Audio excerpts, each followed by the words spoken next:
Hello, everyone. Whoa, nice turnout.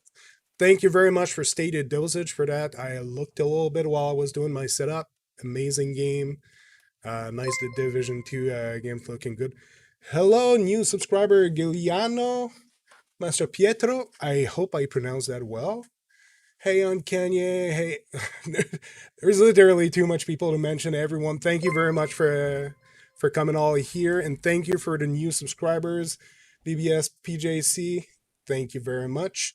So today, tonight, depending where you are, well, it's pretty much evening everywhere. Thank you, Fletch2199, for subscribing.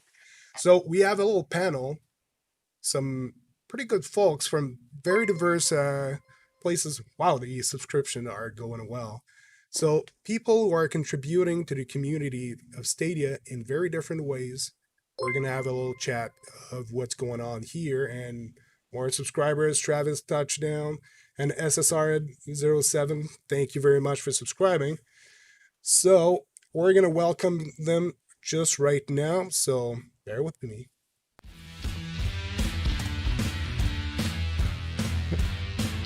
Oh, is that our cue? Is that our cue? I think it's after the video.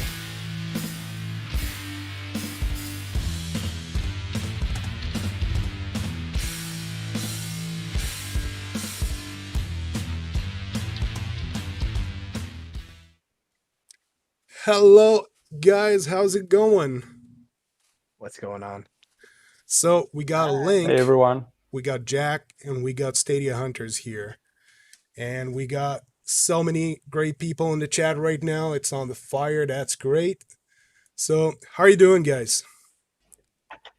Doing good. Doing good. A little Doing tired, great. but good. Yeah, you had a stream pretty early. Yep. So, we're going to start by introducing everyone here. Link, you want to start? The bit of a hardcore gamer in the crowd. Yeah, so I guess a lot of people call me a hardcore gamer. So I'm LinkTV. I've been on Stadia for since launch and whatnot, and I've been streaming, I think, around about the same time. But really got into it, I think, a little bit after everything kind of mellowed out with Stadia. But yeah, you could usually find me on YouTube on the weekends now. I just got back from a little hiatus, but yeah, I'm like the Wikipedia of gaming, as a lot of people call me. So I have a lot of knowledge in different games. I've been gaming for so many years, and I just like helping out the community a lot of the time. So I know a lot of people will ask me, "Oh, how do you do this? How do you do that?" So and that's kind of why everybody really hangs around, is to get that knowledge. But yeah, I'm just your normal guy streaming, just a streamer. Thanks, Link. Gonna continue going around the clock. So, Stadia Hunters, why don't you introduce yourself? So hey everyone, my name is JP. That's what everyone calls me, but I run the website for Stadia Hunters. I actually created as well, and the Android app. Like I just started the community of like achievement hunters because I really started enjoying it on Stadia. It was something just because of COVID, like nothing thought, like it was something because no one was doing it at the time. So yeah, it's been really great, like meeting a lot of people. It's been really fun. Like the community is growing very nice. Thanks, man. And Jack, the numbers guy. Thanks. So, yeah, I'm Jack Deslippe. I guess I've been kind of passionate about consumer technology for a really long time. I think I used to work on Linux desktop applications, and I even ran a Linux user group during grad school. I was sort of trying to bring about that faded year of the Linux desktop. Um, and I think over the last 5 years, I guess I've gravitated kind of more to the web as my a platform of choice. I kind of taken up the belief that the web is really what can, finally deliver on what was working. What I was working towards as kind of a Linux advocate, which is like a software and service experience that works basically on whatever device, screen, or OS that you want. So I kind of started off as in cloud gaming with GeForce Now on the NVIDIA Shield, which is a really great device. And I remember immediately just kind of being blown away about how well the games felt, like AAA games running on what was basically like a mobile processor. That was just super exciting. At some point, NVIDIA kind of shook up their business model and decided against running their own platform and instead became kind of more simply a cloud gaming front end for Steam. And then I always kind of had mixed opinions on that. They definitely increased their game count quickly, but the experience was always a little. I think the word that comes to mind is like clunky. For times where I'd open a game and kind of land in Steam and be forced to like wait for an update from the Steam server to the NVIDIA server, for example. Um, so that kind of set the stage for Stadia. And when I watched like the Stadia keynote, I think the message just really resonated with me. And so I kind of felt like Stadia was always GeForce Now done right with kind of a cloud first approach. And so I became a Stadia founder, and I kind of just had a great first impression. Wasn't really involved in the community back then, so I wasn't aware of this like issue with codes getting sent out or something or anything like that. I just got the code whenever they sent it to me, and it worked. I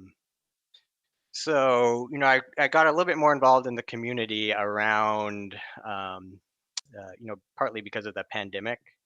Um, when it kicked off, I kind of played a little bit more because I wasn't like commuting so many hours a day.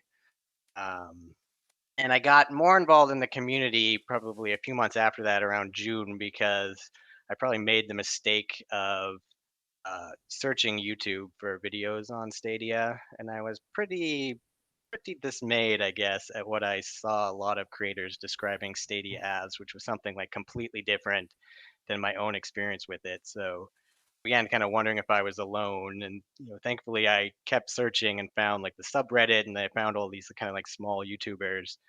Um, and I came up with this kind of personal goal, which I admit I really don't have a lot of actual control over, of just helping the Stadia community find and support and grow our own kind of grassroots community of streamers and influencers. Um, and I've always been a bit of a data nerd, so I kind of live an instrumented life. I track my fitness, my finances, personal and professional projects, and so I ended up starting to track like YouTube channel growth over time and posting it on Reddit to help people kind of find these content creators. Um, and the people that I kind of struggled to find myself at first. And I think I found this channel because you commented on one of those posts at some time, Spaceman. Yeah, I found that and I Um, really liked it that you were doing all those compilation and looking at the growth, and it's really a nice example of how Stadia is growing. It's just seeing how the channel that talks about it are growing. And like you were saying that it was two different, like you go on one side, all the content creators are have a certain opinion about Stadia, and you got those few other content creators that are have a different opinion, and it makes a valley. And right now, with everything that's happening right now, it's like that valley is filling up, and those communities are starting to reach one another right now. So right. Yeah, I think you're totally right. So yeah, I guess over time, I increased the number of metrics that are counted. So now you can find like Twitter, Facebook follower counts, Reddit members, Google Play review counts, game leaderboard sizes, and that stuff all at the same link. And I think it's still pretty rough. The data is just in a Google sheet right now, but it's a fun little kind of little hobby, and we'll see where it continues to go. yeah, thanks. Pretty exciting stuff. Very very interesting background there. So also, I just wanted to take a moment to thank Cloudy with Chance of Games and Stadia Source, who are basically pushing and hosting that whole event that we're in right now. Just a quick plug, and Original Penguin that's been up all day pushing that thing here. So kudos to you guys, doing a great job. So now let's proceed. Wanted to talk about a bit of the news that happened lately. So we've got some news that just dropped. just this week where we've got the Cyberpunk promo that followed up after the YouTube Premium promo. That a bunch of people got Premier editions. There's also the iOS public testing that they announced they were going to start to do the testing for on Safari, which is pretty exciting. There's free to play that just landed officially this week on Stadia. There is state share that we've discovered will be on Hitman 3, and we're getting expanded countries throughout Europe. Hopefully, they're going to announce some other places like South America and other continents, but for now, they're talking about pretty much a remainder of Europe, I think. Well, they're going to cover a lot of them. So, what do you guys think about that? I'll let the rest of the panel handle this first. Okay, I can start for the last topic, and it's my favorite one. Is like Stadia coming to new countries, and specific Portugal is my home country. I was already able to play it there when I traveled to see my parents and everything, but for me, like new countries, being able to travel and just play Stadia anywhere, I think is one of the features no one talks about. Is like you don't need to carry anything except your laptop, and because you already do, or your phone, and you just move to a new country completely, and you still play the same games. And no one is talking about that. No one like gives that much importance to that. Yeah, But if you it's one just of the thought. things. Oh, sorry. Yeah, go for Continue. it. Oh, well, I was just going to say if you especially look at Switzerland, that was just announced. Like, that country is right in the middle of France and Belgium and Germany that all have Stadia. And you go right in the middle there and they don't have access to it. And so it's pretty Yeah. great that they're getting it. So, sorry, you can continue. Yeah, but yeah, it's just like you cannot carry a PS5 from one country to another, and you can carry Stadia, and you can keep playing a game one day in one country, move to the next country, keep playing the same way, and you just need the internet. That's even better than the Switch. Well, Switch is better on the airplane, but anywhere else, like Stadia beats it. So that's my favorite thing, is like being able to travel, being able to play on wherever I travel. Just it's the best part of Stadia. Yeah, that's It may not exciting. be too long until it actually does work on an airplane.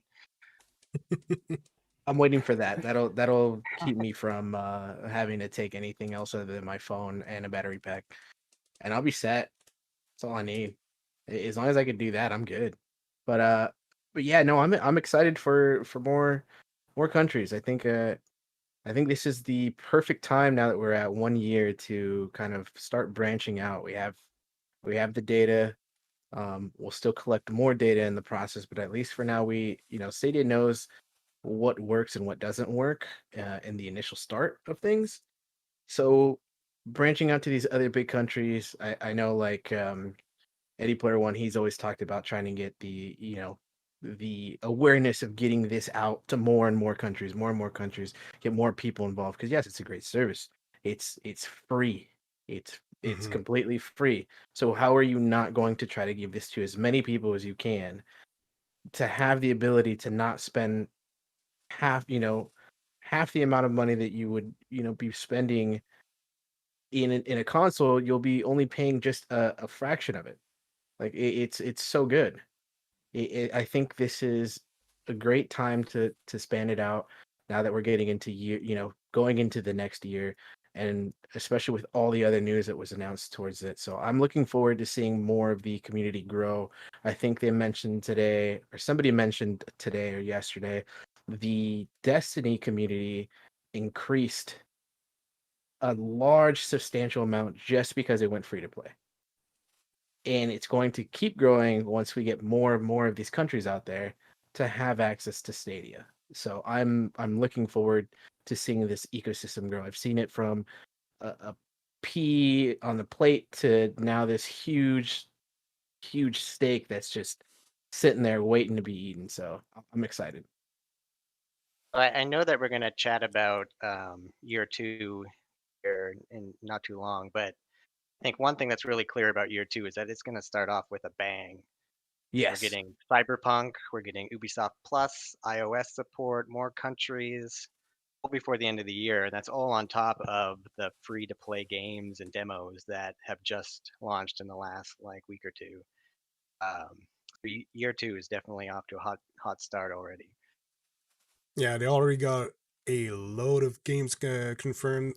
Right now, they're tracking 400 games in production from 200 different studios. Now, we don't know how many of these games are just for next year, but that's a lot of games coming. Yeah, that's And double than we've already seen or what we were promised in the first year. So to we're know that they're shooting higher expectations lets me know that this is for the long run, like we've all been talking about. This is the slow start for the long run, and a lot of people still out there are questioning: is Google Stadia still trying to be the competitor? And I think this next year that we're getting into, will start to show that okay, Google's actually starting to be serious. Like it's starting to come out there. I think by year 3, and that's what I've mentioned before, by the 3rd year, we'll start seeing the competition start rolling out. at the beginning of the year, they made a promise of a certain number of games that were coming out. I'm pretty sure from memory it was 120. Right now, they're on track for 135 that they said. Right. Yeah. So they went over what they promised would happen. So You know, that's already pretty exciting. Sorry, yeah. I guess they were a little bit vague about whether it was 120 on top of what was already out there or Yeah. not. But I think that's Mm. a kind of a moot point because it's really 135 is really impressive for, you know, basically a year and a couple months old service. Yeah, no, I agree. I think when they first announced the amount of games that they were shooting for, I was very skeptic. I'm not gonna lie, I was very like, are you really gonna do that? Like the amount of stuff that we were getting didn't really show for it.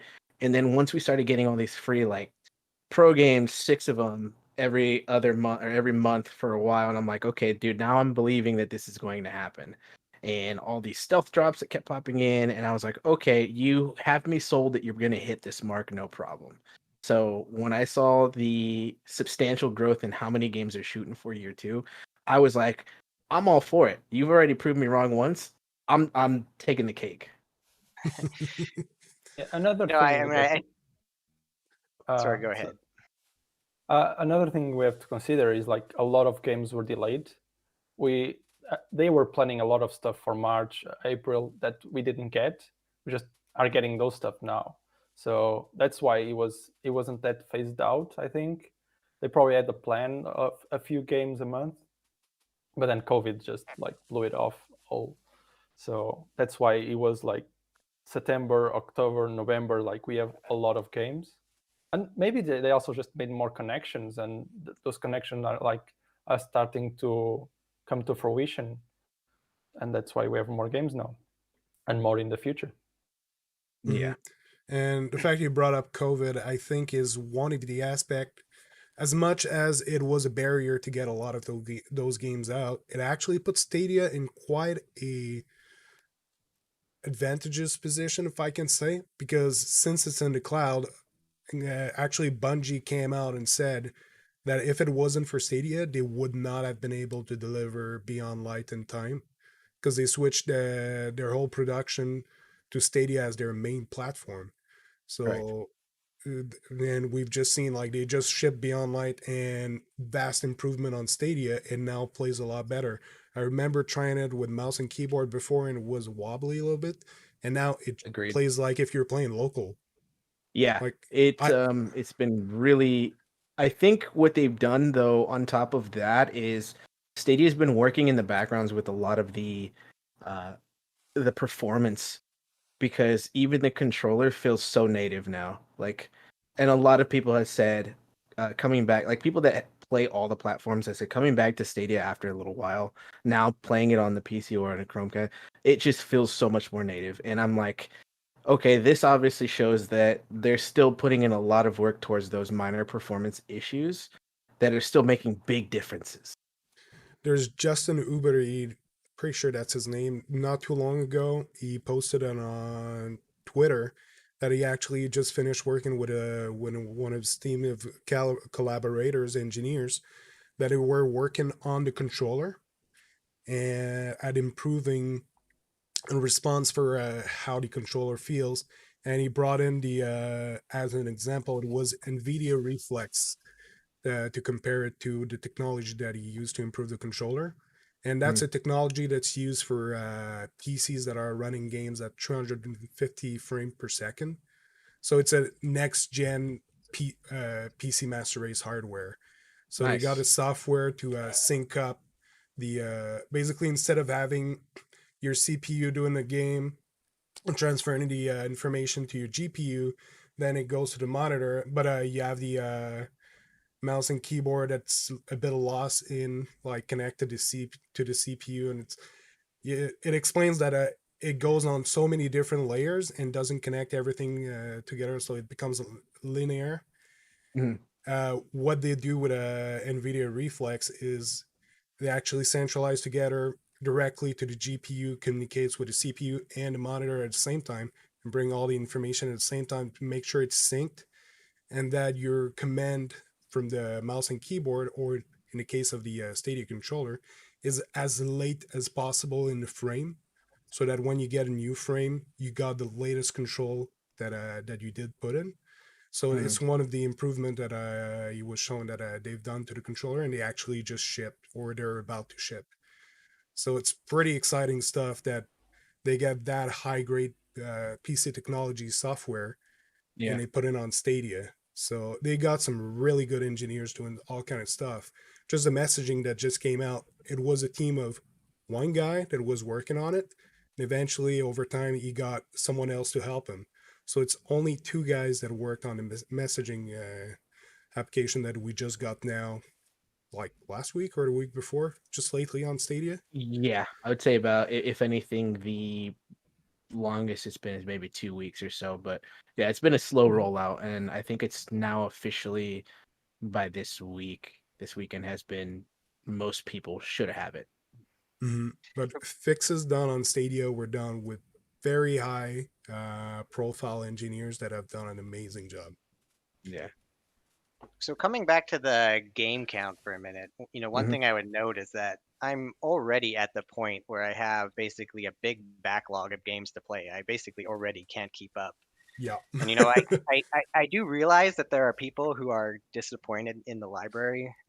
But at this point, I've got to think that if you can't find anything to play, it isn't so much a problem with Stadia. It's like a personal problem. Like Correct. having some flexibility and appreciating variety are things that are just going to improve your life everywhere. And you might want to consider trying them out. Yeah. No, and I agree with you. I think backlog is everywhere. And it comes down to what your personal preference is. Because people will say, "Oh, well, there's nothing on Stadia." And I've had this conversation where, okay, well, you tried this game? Oh, well, I don't like those types of games. Okay, so then now you're just being picky. Like that's generally the conversation that goes on. It's there's plenty to play, and a lot of people out there have not played a lot of these games that came out. I know for sure I've missed a couple of them, and I came from PC and console. And so having the opportunity to play it on cloud based and not have to worry about any hard drive and all this stuff. Plus luckily, I'm getting some of them as a pro game has been so beneficial at filling up the library and making it more of a reason for me to play these games, and I love it. Mhm. Sometimes I feel it's like trying to get my kid to try a new type of food or something like that. Yeah, If you just try it out, you might realize that it's like really fun. yeah, Like exactly. I've seen people like comment so negatively about like a game like Celeste just because it has like an indie label on it, and that's like one of my favorite games of the year. It's a great game, and I've been an indie fan for quite some time. Like today, I played Risk of Rain. I think that's one of my top ones. It's a really great roguelike game that you can just excuse me, rinse and repeat and play, and you can play with a lot of friends. But it's just a lot of fun. It's just a lot of kind of mundane fun that you get to go in, kill a bunch of things, and beat the boss and unlock things. So it's a really good game. Yeah, and Jack, you were talking to kids a moment ago. One of the thing I was talking to my brother, I actually sent him the YouTube Premium bundle that we just got. Right? I actually sent it to his address. Like he lives 12 hours away from me, but I was able to change the address so he received it instead of me. And he had Stadia, but it wasn't playing too much because he had problems with his PC that he had to fix it, some stuff. and it was mainly for work. So now that he got the Premiere Edition, he actually hooked it up to his TV. And one of the things he was talking to me like last week about, he was looking for games for his kids, and he's been mainly a PlayStation 4 gamer before. We got a problem with the camera. Sorry about this. It should be coming back, I think, pretty soon. Okay, yeah, it's back. Oh, it's So, my camera. no, I think it's I don't know actually what's going on. software that's glitching a little bit. I'll look into that later. So, yeah, he's been mostly gaming on the PlayStation 4, and he actually was looking for games, and other than Lego games, he couldn't find much stuff. And the moment he hooked up the CCU, the Premiere Edition pack that he got, he gave he set up the controller, looked for games, saw a bunch of, oh, just got a donation. And it will pop up in the chat. Thank you very much, Eddie Player One with $10. So thank you, man. It's really appreciated. So yeah, he was looking at the games available and hooked up his son. I know he made him play Amber, and it was another game that he made him play, and his son was loving it. There's a lot of child-friendly games on Stadia, more than you'll find on other platforms like Cake Bash that I still haven't purchased. I'm looking to see if it's going to be a Oh, pro you need title. that game. You need that That's game. great. It looks You need that amazing. game. It's really good. It really looks good. And so I'm still holding out for now, but if it's not a pro title, I might actually div in my pockets and buy that game. It's great. It take the way I like to tell people is take Pokemon Stadium when they had the mini games Mm. and just throw it into like a battle royale in a sense, because that's basically what it is. You want to try to be the best out of the four, and they have like opportunities for you to what I love the most of it.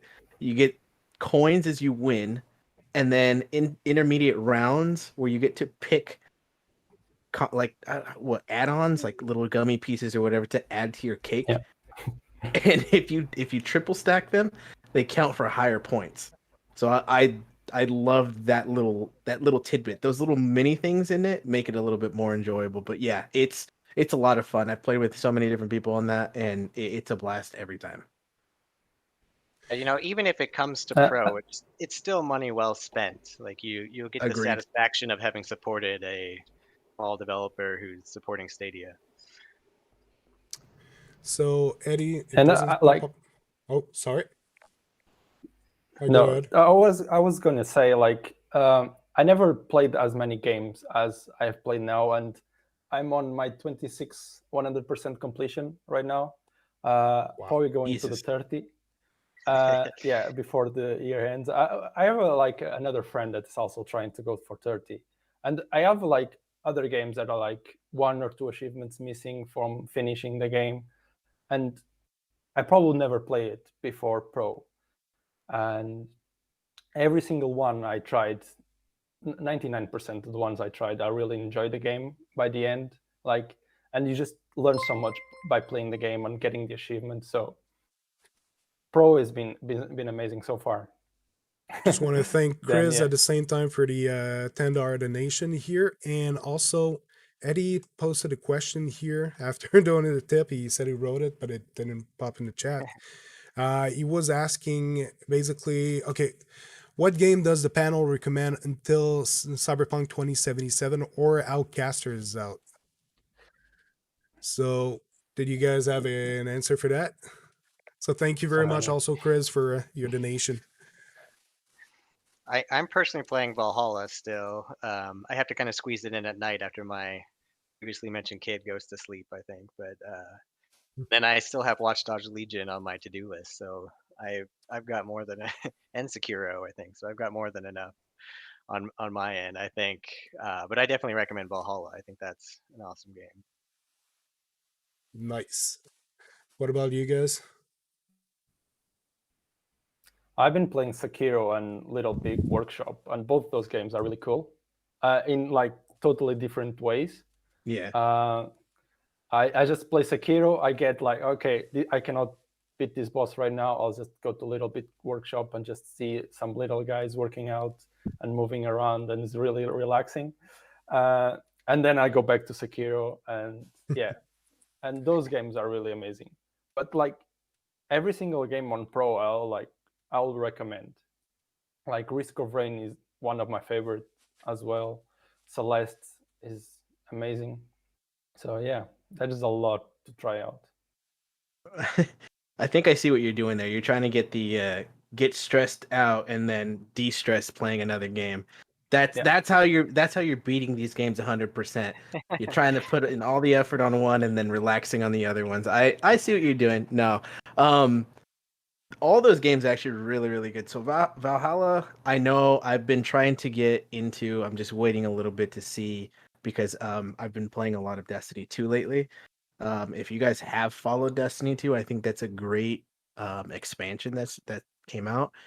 They also just redid the starting UI and everything, which it kind of brings you up to date with everything very, very slowly.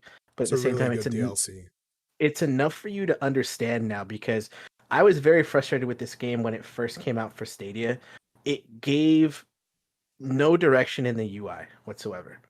Like it just threw you in and just said, "Okay, here you go. You can play everything." And I'm like, "That you can't do that with somebody. That's like giving a kid every soda option and say, "Okay, you can drink every single one of them, whatever you want." And I'm just like, it doesn't work that way. Like you need a sense of direction with that game. There's a lot of stuff and a lot of background for it to make sense. Uh, as far as games to play though, I mean, in the meantime, there's a wide range, and it all comes down to what you prefer. Honestly, if you prefer a heavy driven story, I would say Red Dead. It's a very long game. The story mode to it is very, very good. Assassin's Creed is a very great game as well. If you like shooters, definitely do something more on the lines of Doom Eternal. That's a good one. Or even third-person shooters like Division 2. There's a lot of variety. I tend to come back to Spiritfarer very often because it's just enough to kind of relax and get through a lot of the things. I spend a good amount of time on it, and I'm very tedious on that one because of the mechanics on there, but it's a very nice game to get back into after a while. It's something that I wish I would have played a lot more often, but coming back to it every now and then it's a nice like refresher. So it's a really good game. And that one's a little bit more on the calmer side. So there's plenty to play out there. And if I were to choose one, I would probably have to say Valhalla being the top, just because of my roots being so invested in Assassin's Creed. Yeah, it's a good game series.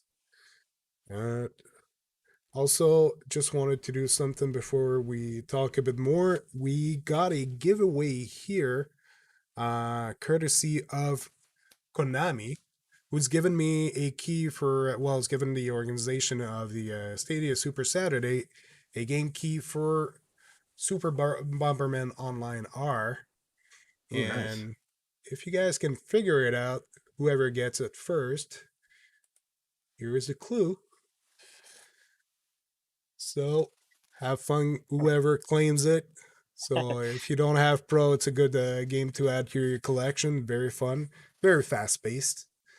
So I'm gonna leave that on for a little moment. So any other things you guys had to add in comment for games in the meantime for before Cyberpunk appears?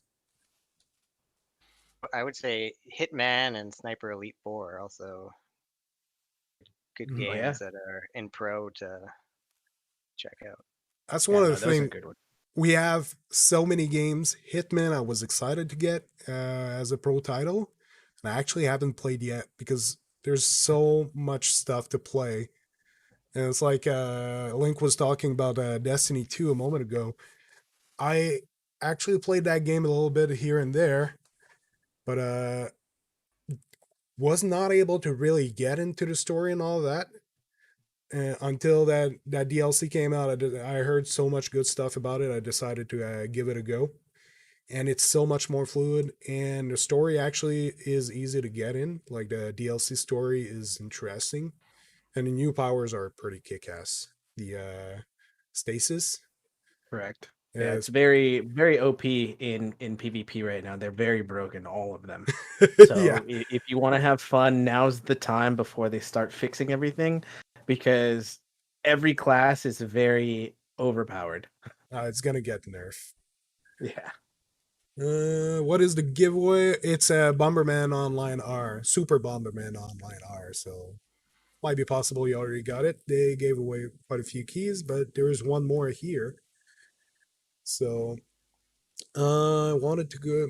Okay, just coming back. Also, there's some other points we didn't talk much of that I think are very interesting, and it's the premium kit. I've talked about my brother earlier that got it, but this is getting Stadia in the hands of a lot of people that didn't even think they would give it a try. And it's moving a lot of mind share. Yeah. So I'm pretty sure, Jack, you're going to find out very soon, or if you haven't already seen it in your data entries. So what are you guys thinking? I mean, I think that's great. And I think Google kind of has a history of this. I feel like after subscribing to like YouTube and YouTube TV and Google One over the last few years, I've gotten like a ton of free hardware from Google. So I don't, it's not too surprising that they're doing this, but this is like, I think, a fantastic way to get this into people's hands. At one point, I remember there was like some sort of news story about the battle between Amazon and Google over, Alexa versus Google Home, and like some Google analyst was like really just suggesting Google give everybody in like the entire United States or maybe U.S. plus Europe a free like Nest Mini, and there are some complications about why they don't do that, but it probably makes economic sense in the long run to just get these things out into as many hands as possible, and that definitely goes with for Stadia as well. That hardware is not costing too much for Google to make, and they're not making that much profit per Premiere kit. But the amount of money they can make for every kid out there, people subscribing to the service, like you're It's subscribing huge. at $10 a month for the subscription, you're buying games like what 30% of the any sales that they make that they keep in their pocket. It's a lot of money moving around, and it entice people to get into that service. Like we heard not too long ago, they paid $10 million to get the Resident Evil games 7 and 8 coming to Stadia. And Yep, one and should be I'm popping. looking forward to it. Yeah, that should be I'm great. excited. But what's interesting about that transaction is like we know at the moment there's not that many people using Stadia, but it's increasing fast. But also what happens with that is a lot of people who were looking into getting a PlayStation 5 or an Xbox Series X just to play these games now know that Stadia, well, the Resident Evil 8 should be next gen. They haven't confirmed yet that it was coming to current gen. And now they know that if they get Stadia, they can actually play those games without any problem. It'll be coming to the service. And on top of that, the leak showed that they paid a lot of money for them to meet certain standards, like meeting 60 frames per second. I think it does say though that they can use upscaling on the frame rate, but it should perform really well on Stadia. So it's pretty exciting stuff that is moving it's moving a lot of heads around. So we I wish that yeah, you can No, go no, go Link. ahead, go ahead, I go was ahead. gonna What? say we wish that Stadia would be more forthcoming with that kind of information. That they do have contracts signed with certain publishers to bring specific games that people want to see on the service. But still, at the moment, they've been doing a lot of things really right. So we're gonna see how that plays out. So with what they're bringing us, I'm very happy. I would just like more information, but still, it's amazing what's going on. See what you're gonna say, Link? Um, what I was going to bring up in regards to the whole next gen that you were talking about is yes, I've already seen a lot of people questioning even with Cyberpunk because nobody can get a hold of these next gen consoles for a decent price. I've seen it go for like triple the amount on eBay and it's ridiculous. I've seen people petition why these companies are letting scalpers take care of all this stuff. Like they're taking it and taking advantage of normal people that want a chance to actually play games at next gen. And yeah, at the same time I agree, but unfortunately these companies are going to worry about their money and that's about it.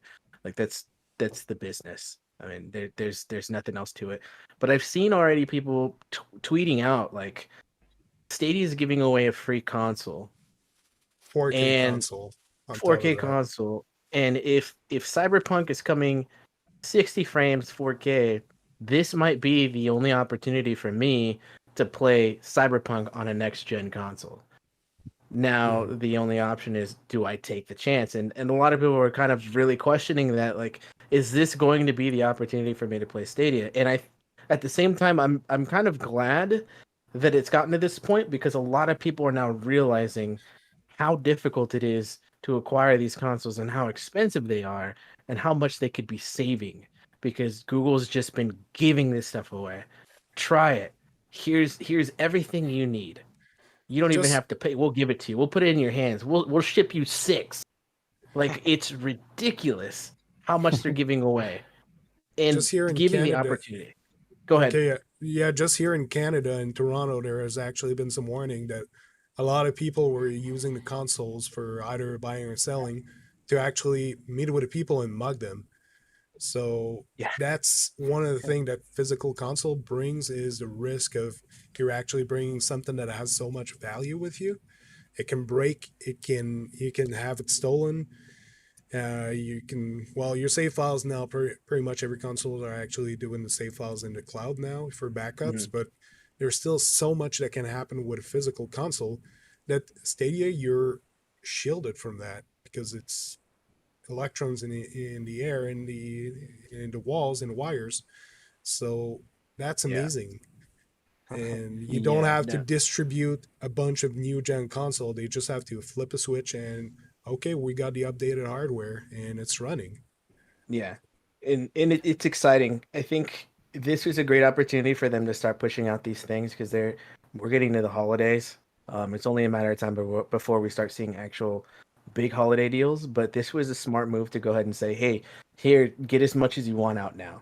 Like, get all these. Get." And I have a feeling, it's a gut feeling, but I have a feeling that the reason they're pushing a lot of these Premiere editions is because, one, they're either going to start building on a new controller, an updated controller, and maybe an updated Chromecast. I don't know. Maybe we're gonna get a new version or a new 3.0 or whatever, because we're getting the server blades already. We know the server blades are coming. We've seen the tweet from one of the dev team for Chorus already posted out saying, "Yeah, we're testing on Gen 2." That excited and just started making waves on everybody. So it's only pushing in my head like, okay, are we going to start getting more controller options? We're going to start getting more updated hardware. Like, is this the reason why we're shooting out old stock and just trying to fulfill the needs of everybody and then start making these upgrades? So it's just a gut feeling that I have, but I'm very interested to see how things are going to roll out with that. No, it's interesting. It's a lot of good stuff. And yeah, the new gen controller, I don't know about that yet. I do think what they brought, the tandem mode, is really interesting because you can basically connect any controller on there and it's very open. Like, I know the PlayStation 5 controller has some quite unique features, and they're probably not allowed to use some of them, but at least the resistance on the triggers, that is something that I don't think they have that much of a patent on it. Like, maybe the fine tuning they do, but just having it active that it pulls on the trigger, they could bring that to Stadia if you connect it in tandem mode. You can eventually possibly connect mouse and keyboard in tandem mode to have directly, your controls hooked up to the server, less latency. And if you're playing with just a tablet, well, you bring your tablet, you bring your controller with you, and you just connect it to the system, and you got direct controls. There's a lot of improvement they can already do with the technology they have. But yeah, if they bring another controller out with better features, I'm all for it. And that could be Yeah. possible with the I want new more Chromecast and colors. all. Yeah. I agree. I want more colors. More colors.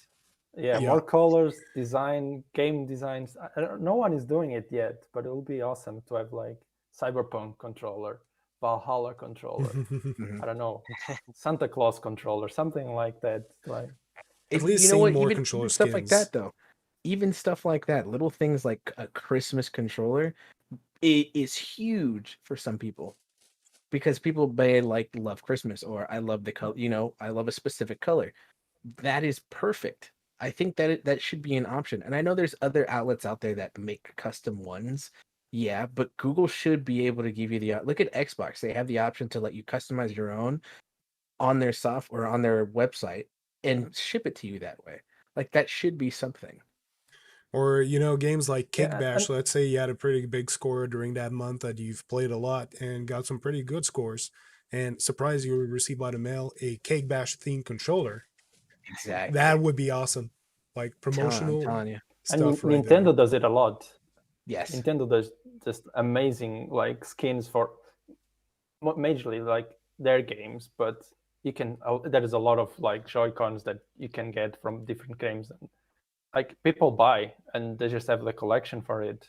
Mm-hmm. And another thing that I don't think no one is talking about this bundle coming with Cyberpunk is Stadia is starting to do bundles for games, like giving something away, collection editions and stuff like that we never seen before. And it's probably like some people really enjoy that part for having a collector edition for Cyberpunk, some bookcase, I don't know, stuff like that. That's normal on the other consoles, and that's what I'm really excited to see next after this giveaway that they are doing. Yeah, basically. going back to your bundle, I know Destiny 2 just did theirs for Beyond Light, but they did theirs completely separate. Like, you had a choice to buy the bundle for, PlayStation, PC, or Xbox. I don't know if they had Stadia included in that one, but they had where you can get that bundle, the collector's piece to it, completely separate. So if you already bought the game or whatever, you can just get that separately. And it came with like this little bag, the lithographs, the map of this, some postcards and stuff. Really neat things. But going back to, if you are a collector, and there are many people that are gamers and collectors as one, that will buy this stuff. That's money. That is money for the company, money for the dev teams, everything. But that needs to be on the Stadia store directly, Correct. not outside. Correct. Yeah. One thing you said, Spaceman, that kind of resonated with me was this idea of the like people mugging people on the streets for their PS5s. And it reminds me of the fact of how silly these arguments are about how you're going to lose all of your investment or all of your games when Stadia ends up in the graveyard. I mean, that's such sort of classic FUD, because what I've never lost? Any movies, music, books, games, photos on any cloud streaming provider. But you know what I have lost? Movies, music, games, books, photos, because my local hard drive died, because our storage unit was broken into, because my discs got scratched to hell. Even CDs kept in a good condition in the case, they got a lifespan of what, 30, 40 years. The plastic degrades over time and it's no good to play eventually. It'll look good. You put it in a PlayStation or whatever, and it'll just give you an error and it's no longer able to read the disc. Right. Mm-hmm. Just kind of funny that people constantly use that argument, but it's like much, much more likely that you're going to lose your content if it's physical. Oh yeah. No, that's Yeah. that's 100% true. No, it's a permanent collection, and that's great. It'll never, even when we get Stadia 2, which will happen eventually, we don't know if it's in a month or in 10 years, but it will happen. The games will carry over. And if you look on PC, like games are supposed to be always good on PC. I tried to install Skyrim the other day. I've got a brand new PC, 1 or 2 months ago, with an RTX card. Installed Skyrim, and it was glitchy as hell. And I tried to like a few things to resolve it. Like mammoths were bumping up in the air, like if they had like a low rider suspension. So there was all kind of stuff like that happening in a game. With a PC, you constantly need to do some tuning to find what the problem is. With Stadia, you start a game, there's no problem. If there's a problem, it's just your connection. Figure it out, shouldn't take too long, and it's working. So I love it about that. Like, it's one of the great things with Stadia. So Maybe a different opinion on Gen 2. Like, I actually don't really care if they announce that like we have new blades Gen 2. Like, but if they tell me like Cyberpunk runs 4K 60, like, and you don't need to know if it's Gen 2 or not, it just runs, like that's what I want to know. Like, I don't need like, oh, it's on that game is on Gen 2, or every single game is on Gen 2. I really don't need that. Like, if the game runs perfectly, like, I don't really care about like if it's Gen 1, Gen 2. If it works perfectly, if it, well, ray tracing will be pretty cool to have, but but the rest, I like, agree. I think that's the biggest issue right now is a lot of people are questioning is it 4K 60? Is it 1080 60? And I think honestly for me, I'm good with 1080 60. Yeah. I'm okay with Yeah. 1080. My biggest thing is 60. I need 60 frames. Like, excuse me, I don't need it. I want 60 frames. That's what I would prefer. One of the really funny thing about ray tracing is a lot of time people are looking at pictures of a game and they're like, is there ray tracing in there? And they're trying to compare it to the actual game running without RTX and without ray tracing. And they're trying to figure out, is that ray tracing or is that just the light in the game that's reflecting this way? If you cannot really spot it like this, doesn't matter that much. Yes, we want ray tracing, but if the game just looks good, if it's beautiful, it's running at 60 frames per second and you got beautiful colors and everything, is it that important that you get your ray tracing? Like, I've got an RTX card and I'm not using it personally. Like, I've used it a few times to see how it looks, and it looks gorgeous, but I don't find that it adds that much immersion compared to just a game running smooth.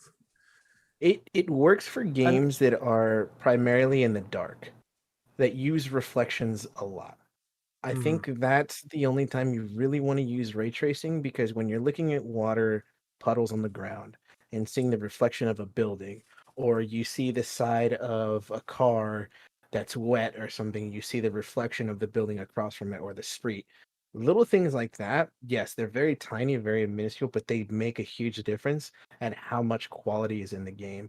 But if you're playing a game that's very vibrant and bright and you don't get a chance to see these reflections often, it's really not that big of a deal. Like It's Immortals. exactly like Immortals, like especially the game style of it. If it's more realism than it is, animation style, it's not a big deal.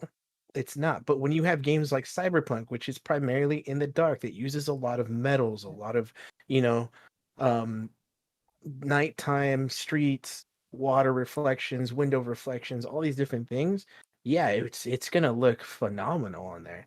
But when you change the scale to a game that's primarily bright, you're not gonna really see a huge change. Yeah. I kind of agree with Space. Yeah, go for it. Sorry, I kind of agree with Spaceman though that if you have to go to some deep level of like scientific rigor to discover if something is ray tracing or not, or if something is really 4K or not, and you probably should have just been having fun playing the game. Yeah. What I was going to say is, I don't think even Stadia will have like one gen and a Gen 2. It'll probably like have 10 gens between, like, it will be like not 10 teraflops, and for other games it will be like 20. I think there will be like smaller blades will be like for indies, and other more powerful blades will be for medium games, and then for AAAs, and then for huge AAAs. Like, there will be like a variety of blades for each type of game. They don't need to put an indie on the best blade. They just need to put the indie on a blade that runs it well, and they don't need to spend all the money on having everything Gen 2 or Gen 3 or whatever. They'll probably just increment small steps on each blade to make that game run whatever it needs to run.